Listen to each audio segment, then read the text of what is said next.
জেলা শাসকের নির্দেশে এবার সাত সকালে বামনগোলা ব্লকের পাকুয়াহাট এলাকার ডাক বাংলা ডেলি মার্কেটে হানা দিলেন কৃষি দপ্তরের আধিকারিক সহ বামনগোলা থানার পুলিশ। পুজোর মুখে আলু সহ বিভিন্ন সবজি আনাজপাতি অগ্নিমূল্য, তাই খুচরো ও পাইকারি বাজারে সবজি আনাজপাতির দাম নিয়ন্ত্রণে এবার তৎপরতা শুরু করলো মালদার বামনগোলা ব্লক প্রশাসন।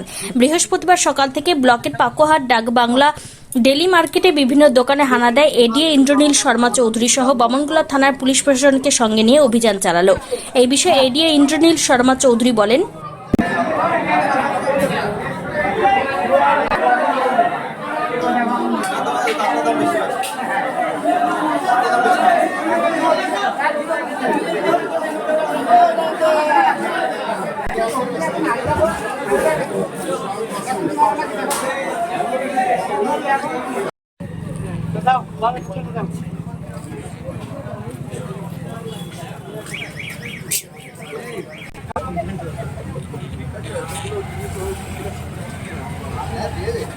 দেখছি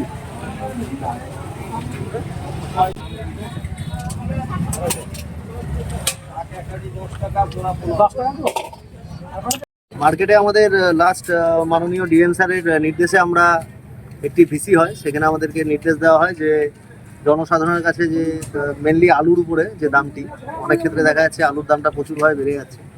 তো মাননীয় ডিএম স্যারের নির্দেশে আমরা মেনলি আজকে বামনগোলার ডাকবাংলা বাজারে সকালবেলা ভিজিট করলাম এবং দেখলাম যে আলুর দামটা যে রেঞ্জে আমাদেরকে স্যার বলেছেন যে পোখরাজ আলু 23 টাকা থেকে 25 টাকা কিলোর মধ্যে যেন রেটটি থাকে এবং জ্যোতি আলু যেটা সেটা 30 টাকার মধ্যে যেন থাকে। তো আমরা আজকে মার্কেট সার্ভে করলাম, জনসাধারণের সাথে কথা বললাম এবং খুচরো বিক্রেতা তাদের সাথেও আলোচনা করলাম। তো অ্যাজ পার যা রেট আছে 23 থেকে 25 টাকা পোখরাজ এবং 30 টাকা কিলো জ্যোতি তার মধ্যেই আছে, সেরকম কোনো অভিযোগ আমরা পেলাম না। এবং আমাদের as per instruction of honourable DM sir আমরা সপ্তাহে 3 বার করে আমরা এই মার্কেট সার্ভে করব। বামনগোলা ব্লকের বিভিন্ন মার্কেটে আমরা যাব এবং যাতে প্রাইসটা কন্ট্রোলের মধ্যে থাকে এবং জনসাধারণের যেন কোনো সমস্যা না হয় সেই ব্যাপারটা আমরা দেখব।